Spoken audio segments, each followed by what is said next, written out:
ഞങ്ങൾ കോട്ടയം കമ്പനിയാണ്.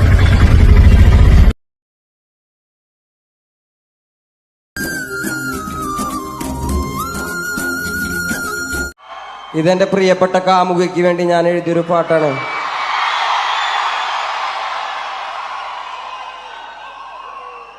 വേടന്റെ പ്രേമപ്പാട്ടാണ്. അപ്പൊ വേടന്റെ കാമുകി കഴിഞ്ഞ കുറച്ച് ദിവസങ്ങളായി സോഷ്യൽ മീഡിയയിൽ പലരും തപ്പിക്കൊണ്ടിരിക്കുന്നത് അവരെ കുറിച്ചാണല്ലോ. സംഭവം 3 ദിവസം മുന്നേ വേടൻ ഇടുക്കിയിൽ വെച്ചൊരു പ്രോഗ്രാം അവതരിപ്പിച്ച സമയത്ത് തനിക്കൊരു ഗേൾ ഫ്രണ്ട് ഉണ്ടെന്നും അവൾക്ക് വേണ്ടി ഞാനൊരു പാട്ട് എഴുതിയിട്ടുണ്ട് എന്നൊക്കെ പറഞ്ഞിട്ടുണ്ടായിരുന്നു. എന്നിട്ട് ആ സദസ്സിന് മുമ്പാക്കി കാമുകിക്ക് വേണ്ടി താൻ എഴുതിയ പാട്ടും പാടി കേൾപ്പിക്കുകയും ചെയ്തിട്ടുണ്ടായിരുന്നു. നമ്മ എന്തായാലും ഒന്ന് കേട്ടോക്കാം. മോഹലാവേ മോഹലാവേ എന്റെ നാളയെ പ്രേമലീലയെ മോനലോവയെ മോഹലാവയെ എന്റെ നാളയെ പ്രേമലീലയെ. നീ ചിരിച്ചാൽ ബീത്തോവനോ, നിന്നെ പെറ്റതേത് മഹാനോ? ഞാൻ നാഗസാക്കി ഹിരോഷിമ, എന്നിൽ വന്ന് വീഴാമോ? എന്റെ ലിബിയ, നിന്റെ തെരുവിൽ കിടന്നു മരിക്കും ഞാൻ അറിയാം. നോർത്ത് കൊറിയ, നിന്റെ തടവറയിൽ അടിയറവ് ഞാൻ പറയാം. ഇതെന്റെ പ്രിയപ്പെട്ട കാമുകിക്ക് വേണ്ടി ഞാൻ എഴുതിയൊരു പാട്ടാണ്.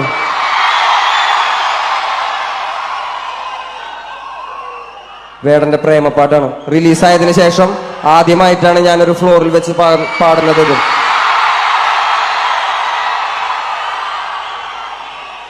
അപ്പൊ ഈ പാട്ട് എഴുതാൻ എന്നെ സഹായിച്ച, അതായത് പ്രേമുണ്ടായാലല്ലേ പ്രേമം എഴുതാൻ പറ്റുള്ളൂ. എന്റെ പ്രിയപ്പെട്ട കാമുകിക്ക് ഒരുപാട് നന്ദി. അതാണ് എന്തായാലും ആ വരികള്, ഞാൻ നാഗസാക്കി ഹിരോഷിമ, എന്നിൽ വന്ന് വീഴാമോ എന്നൊക്കെ. എന്തായാലും ആ വരികൾ സേവ് ചെയ്ത് വെച്ചേക്കാം. നാളെ ഏതെങ്കിലും പെണ്ണിനെ കാണുന്ന സമയത്ത് ഈ ഡയലോഗ് എടുത്ത് വെച്ച് കാച്ചാലോ. ഞാൻ നാഗസാക്കി ഹിരോഷിമ, എന്നിൽ വന്ന് വീഴാമോ എന്ന്. ലാസ്റ്റ് ആ പെണ്ണിന്റെ കൈ എന്റെ മുഖത്ത് വന്ന് വീഴലായിരിക്കും. അതായിരിക്കും മിക്കവാറും സംഭവിക്കാൻ പോകുന്നത്. ഞാൻ ചുമ്മാ പറഞ്ഞാട്ടോ, എന്റെ കല്യാണമൊക്കെ കഴിഞ്ഞതാണ്. ലാസ്റ്റ് അവൾ എന്നെ ചവിട്ടി പുറത്താക്കലായിരിക്കും. എനിവേ നമുക്ക് വിഷയത്തിലേക്ക് വരാം. എന്തായാലും വേടൻ വേദിയിൽ വെച്ച് ഇങ്ങനെയൊക്കെ പറഞ്ഞതിന് ശേഷം പിന്നെ എന്താണ് സംഭവിച്ചതെന്നുള്ളത് ഞങ്ങൾക്ക് പ്രത്യേകിച്ച് പറഞ്ഞതിന്റെ ആവശ്യമില്ലല്ലോ. എല്ലാവരും വേടന്റെ ഗേൾഫ്രണ്ടിനെ തപ്പി ഇറങ്ങാൻ തുടങ്ങി. അവസാനം തപ്പി ആളെ കണ്ടെത്തി കേട്ടോ. നവമി ലത എന്നുള്ളതാണ് ആളെ പേര്. എന്തായാലും ഞാൻ ആളെ പ്രൊഫൈലിൽ കയറി നോക്കിയ സമയത്ത് അവിടെ ഒരു 2-3 റീൽ വീഡിയോ എന്റെ ശ്രദ്ധയിൽപ്പെടാനിടയായി. ആ റീലുകൾ ഇപ്പൊ വമ്പം പ്രശ്നമായി മാറി എന്ന് പറഞ്ഞാൽ മതിയല്ലോ. നമുക്ക് എന്തായാലും ഒന്ന് കണ്ടോക്കാം.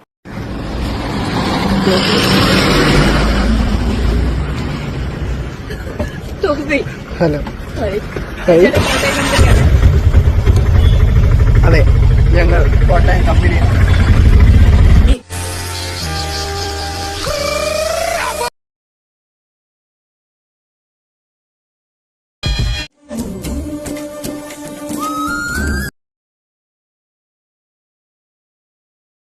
ഇതെങ്ങനെ ശരിയാക്കും? വേടനുമായി പ്രണയത്തിലായിരിക്കും തന്നെ മറ്റൊരുത്തന്റെ കൂടെ എങ്ങനെയാണ് ഇവളിങ്ങനെ റീൽ ചെയ്യുക?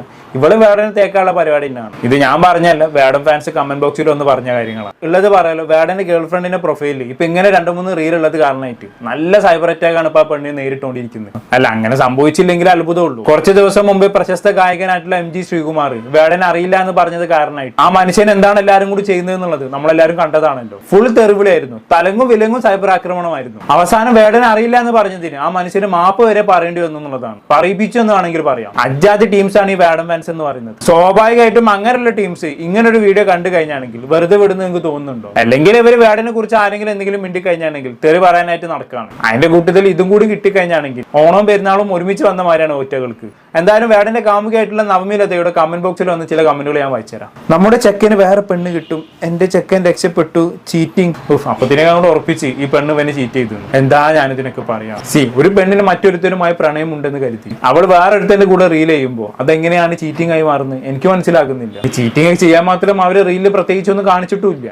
ജസ്റ്റ് അവർ ഫ്രണ്ട്സ് ആയി ചില്ല് ചെയ്യുന്ന വീഡിയോ, അതിനാണ് ഇങ്ങനെയൊക്കെ പറഞ്ഞു കൂട്ടുന്നത്. ഇനി ഇതിനും വലിയ കോമഡി എന്താണെന്ന് വെച്ചാണെങ്കിൽ ചില ടീംസ് വേടന്റെ പാട്ടും വെച്ച് പാരഡൊക്കെ ഇറക്കി കേട്ടോ കമന്റ് ബോക്സിൽ. ഞാൻ ആ പാരഡി വായിച്ചു തരാം. ഒരുത്തി എന്നെ ഊമ്പിച്ചു പോയോ, ഒരുത്തി അങ്ങനെയുണ്ട്. ഇവരെന്നെ അങ്ങോട്ട് ഉറപ്പിച്ച് ഇവള് ഊമ്പിച്ചു പോയി എന്നൊക്കെ. ഇനി അടുത്ത കമന്റാണ്, വേടൻ കാണുന്നുണ്ട് ഇതൊക്കെ, ഇല്ല അയച്ചു കൊടുത്തിക്കണ്, കാണുമായിരിക്കും. അത് കഴിഞ്ഞിട്ട് ഇവളുമായി ബ്രേക്കപ്പ് ചെയ്യാനുള്ള പരിപാടികളൊക്കെ എടുക്കാൻ പോവാണെന്നാണ് കേട്ടത്. എന്തോ നാട് ഇതൊക്കെ. എന്തായാലും ഇങ്ങനെ നീളുന്ന ഈ പെണ്ണിന്റെ ഇൻസ്റ്റാഗ്രാമിലെ കമന്റ് ബോക്സ് എന്ന് പറയുന്നത് ഇതല്ല, ഇതിനപ്പുറവും പറയുന്നുണ്ട് കേട്ടോ. ഞാൻ എല്ലാം കൂടി എടുത്ത് കാണിക്കുന്നില്ല. ഈ പെണ്ണെന്തോ അപരാധം ചെയ്ത പോരാണ് പലരുടെയും കമന്റ് കണ്ടാൽ തോന്നാം. ചില ടീംസ് മറ്റ് തൊപ്പിന്റെ പെണ്ണായിട്ടൊക്കെ അവളെ കമ്പയർ ചെയ്യുന്നുണ്ട്. അതിനൊന്നും യാതൊരു ആവശ്യമില്ല. തൊപ്പിയെ ഫസ്മിനെ തേച്ച പോലെ നവമി ലത വേടനെ തേക്കുന്നൊക്കെ. അങ്ങോട്ട് പറഞ്ഞുണ്ടാക്കാൻ ഒരു മനസുഖത്തിന് വേണ്ടിയിട്ട്. എന്തായാലും ഉള്ളത് പറയാലോ, ഇതൊക്കെ കുറച്ച് ഓവറാണ്, കുറച്ചല്ല നല്ലോണം ഓവറാണ്. ഇങ്ങനൊന്നും പറഞ്ഞുണ്ടാക്കേണ്ട യാതൊരു ആവശ്യമില്ല. ഇപ്പൊ ആ പെണ്ണ് തന്നെ വിചാരിക്കുന്നുണ്ടാകും എന്തിനാണ് വേടൻ എന്നെ കുറിച്ച് സ്റ്റേജിൽ കയറി പറയാൻ നിന്നത്, അതുകൊണ്ടല്ല എനിക്ക് ഇത്രയും കേൾക്കേണ്ടി വന്നതെന്ന് ആ പെണ്ണ് ഇപ്പൊ മനസ്സിലെങ്കിലും പറയുന്നുണ്ടാകും. ഇവിടെ ഈ നവമിലതയും ആ റീലുള്ള ചെക്കനും ബെസ്റ്റ് ഫ്രണ്ട്സ് ആണ്, കോളേജ് കാലം തൊട്ടേയുള്ള ഫ്രണ്ട്സ് ആണ്. വേടനെ പരിചയപ്പെടുന്നതിന് മുമ്പേ ഇവർ തമ്മിലുള്ള സൗഹൃദമുണ്ട്, അതിനു മുമ്പേ ഇവർ തമ്മിൽ ഒരുമിച്ച് റീൽ ചെയ്യാറുമുണ്ട്. പക്ഷെ വേടനുമായി പ്രണയത്തിൽ അതിനുശേഷവും ഇവരത് തുടർന്നു പോകുന്നു, അത്രേ ഉള്ളൂ. അതിന് ആ ഒരു പെർസ്പെക്റ്റീവ് കണ്ടാൽ മതി. ഇവിടെ വേടനില്ലാത്ത ദണ്ണാണ് പലർക്കും. എന്തായാലും ഞാൻ ആലോചിക്കണം അതല്ല, ഇൻ കേസ് നാളെ എങ്ങാനും ഈ റിലേഷൻഷിപ്പ് ബ്രേക്കപ്പ് ആയുള്ള അവസ്ഥയെ കുറിച്ചാണ്. അങ്ങനെ ഉണ്ടാവാതിരിക്കട്ടെ, ആരും ബ്രേക്കപ്പ് ആവാൻ നമ്മൾ ആഗ്രഹിക്കുന്നില്ല. എന്നാലും ഉണ്ടായി കഴിഞ്ഞാണെങ്കിൽ തീർന്ന മക്കളെ, പിന്നെ ഈ പെണ്ണിന്റെ ശവടക്കായിരിക്കും നടക്കുക. എല്ലാരും കൂടി ഈ പെണ്ണിനെ സൈബർ അറ്റാക്ക് ചെയ്ത് കൊല്ലലായിരിക്കും. നോക്കിക്കോടെ, അത് തന്നെയായിരിക്കും നടക്കാൻ പോകുന്നത്. ഇതുകൊണ്ടൊക്കെ തന്നെയാണ് പല സെലിബ്രിറ്റീസും അവരുടെ റിലേഷൻഷിപ്പ് പ്രൈവറ്റ് ആയി സൂക്ഷിക്കുന്നത്. അതെങ്ങാനും പബ്ലിക് ആക്കി കഴിഞ്ഞാണെങ്കിൽ ഇത്തരം കോൺസിക്വൻസുകൾ നേരിടേണ്ടി വരുമെന്ന് അവർക്ക് നല്ലോണം അറിയാം. എന്തായാലും വല്ലാത്തൊരവസ്ഥ തന്നെ കേട്ടോ. എന്തായാലും ഇത്രയൊക്കെ പറയുന്നതിനിടയ്ക്ക് നവമിലതയെ ഒന്ന് പരിചയപ്പെടുത്താൻ മറന്നുപോയി. ആള് ചില്ലറക്കാരില്ല കേട്ടോ, ഒരു എഴുത്തുകാരിയൊക്കെയാണ്. ഒരു പുസ്തകമൊക്കെ ഇറക്കിയിട്ടുണ്ട്, പൂമ്പാറ്റ വേട്ട എന്നുള്ളതാണ് ആ പുസ്തകത്തിന്റെ പേര്. ഞാനത് സൈഡിൽ കൊടുക്കാം. ഇങ്ങനെ പോകുകയാണെങ്കിൽ മിക്കവാറും നവമിലത അടുത്തൊരു ബുക്കും കൂടി ഇറക്കേണ്ടി വരും, സൈബർ വേട്ട എന്നും പറഞ്ഞുകൊണ്ട്. അല്ല, ആ രീതിയിലാണല്ലോ പുള്ളിക്കാരൻ എല്ലാവരും കൂടി സൈബർ അറ്റാക്ക് ചെയ്യുന്നത്. എന്തായാലും ഒരു സൈഡിൽ കൂടെ ഇത് അങ്ങനെ നടക്കുന്നുണ്ട്. ഇനി വേടനുമായി ബന്ധപ്പെട്ട് ഇന്നലെ മറ്റൊരു അപ്ഡേറ്റ് വന്നിട്ടുണ്ടായിരുന്നു. നമുക്കറിയാം, കുറച്ച് ദിവസങ്ങൾക്ക് മുമ്പേ വേടനെ കഞ്ചാവ് കേസിൽ പൊക്കിയ സമയത്ത് വേടന് ജാമ്യം കിട്ടിയപ്പോൾ ഉദ്യോഗസ്ഥർ വേടനെ പുലിപ്പല്ലി കേസിൽ കൊടുക്കാൻ നോക്കിയിട്ടുണ്ടായിരുന്നു. അല്ലെ, വേടൻ പുലിപ്പല്ലിന്റെ ലോക്കറ്റ് കൈവശം വെച്ചു എന്ന് പറഞ്ഞുകൊണ്ട്. പക്ഷെ ആ കേസ് നിലനിന്നില്ല. എന്നിരുന്നാലും കൊടുക്കാൻ നോക്കിയ ഓഫീസറെ സ്ഥലം മാറ്റുകയുണ്ടായി അതിനുശേഷം. അതുമായി ബന്ധപ്പെട്ട് വേടൻ ഇന്നലെ പ്രതികരിച്ചിട്ടുണ്ടായിരുന്നു. നമ്മൾ എന്തായാലും ഒന്ന് കേട്ടോക്കാം. എനിക്ക് ഒരു കാര്യം, അതീഷ് സാറിനെ സ്ഥലം മാറ്റമാണ് ഞാൻ കേട്ടത്. അത് ഒരു സിസ്റ്റം ചെയ്യുന്ന തെറ്റിനെ വ്യക്തികളെ കുറ്റക്കാരാക്കുന്നത് പോലെയാണ് എനിക്ക് തോന്നിയത്. എൻ്റെ അഭിപ്രായമാണ് പറഞ്ഞത്, അത്രേ ഉള്ളൂ. വേട്ടയാടിയ മാധ്യമങ്ങളോടോ അല്ലെങ്കിൽ ഭരണകൂടത്തോടോ രാഷ്ട്രീയമൊന്നും പറഞ്ഞില്ല. ഞാൻ എടുക്കുന്ന ജോലിക്ക് എനിക്ക് കിട്ടുന്ന സാധനങ്ങളാണ് അതൊക്കെ. ഇത് ജീവിതകാലം മുഴുവൻ ഉണ്ടാവും. അതിപ്പോൾ പ്രത്യേകിച്ചൊന്നും പറയാനൊന്നുമില്ല. ഇത് നിരന്തരമായിട്ട് ഞാൻ അനുഭവിച്ചുകൊണ്ടിരിക്കുന്ന കാര്യങ്ങളാണ്. ഇതെനിക്ക് ശീലമായി മാറിയിരിക്കുന്നു. ഇപ്പോൾ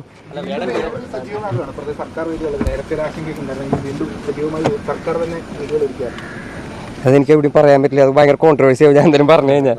ഞാൻ ഇപ്പൊ മര്യാദയ്ക്കൊന്ന് ജീവിക്കട്ടെ, കുറച്ച് ദിവസം കൂടി പോയിട്ട് വരാം. ഓക്കെ, പോയി വാ.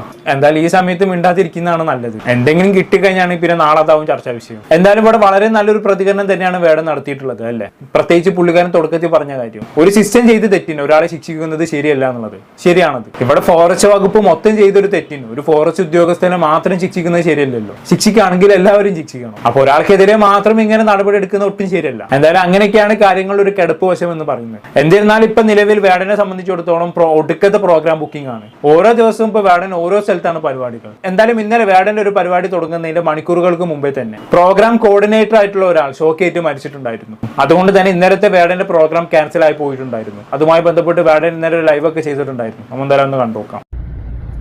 പ്രിയപ്പെട്ടവരെ, ഇന്ന് കിളിമാനൂരിൽ വെച്ച് നടത്താനിരുന്ന എന്റെ പരിപാടിയിൽ ലിജു എന്ന് പറയുന്ന ഒരു സഹോദരൻ, ഒരു ടെക്നീഷ്യൻ ഷോക്കേറ്റ് മരണപ്പെട്ടിരിക്കുന്നു.